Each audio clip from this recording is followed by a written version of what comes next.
the awareness of how much of breath you put into it is critical in the Sanskrit language. It is the one language very consciously that requires us to calculate how much of breath are you going to put into every single articulation that you have. One cannot speak Sanskrit without making a conscious decision on, I am going to put this much of breath and my vowel is going to be of that duration. What are the consequences of that? One can say, how does it matter whether I say, khalu or kalu or khadati or kadati? How does that really matter so long as the meaning is understood? Because in this utilitarian world, meaning becomes more important than the correctness and the implications of those sounds. So I'll tell you some of the reasons why understanding that precision is has multiple multi-layered benefits on our system. So one of them is, of course, that when one of the most important features of our existence is our breath. We breathe, we are; we don't breathe, we are not.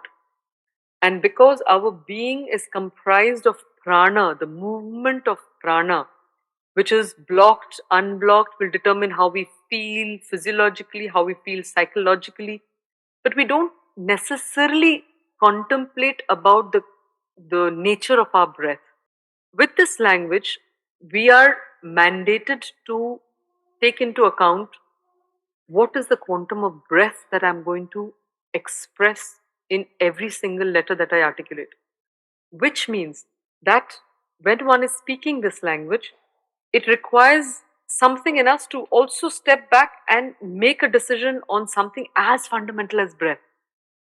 So speaking Sanskrit becomes like a kind of a pranayama in itself. Okay, where one is taking into consideration and managing one's breath simultaneously.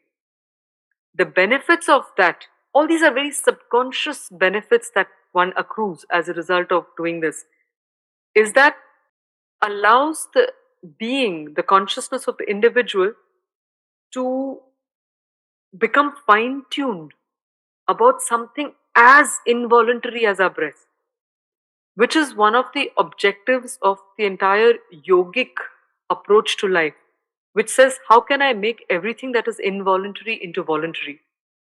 So, our triggers that we get from the outside world, our internal faculties, to what extent can we gain mastery over all those involuntary movements of being? Because the more one is able to do that effectively, the more mastery one gains about life, on life and life circumstances.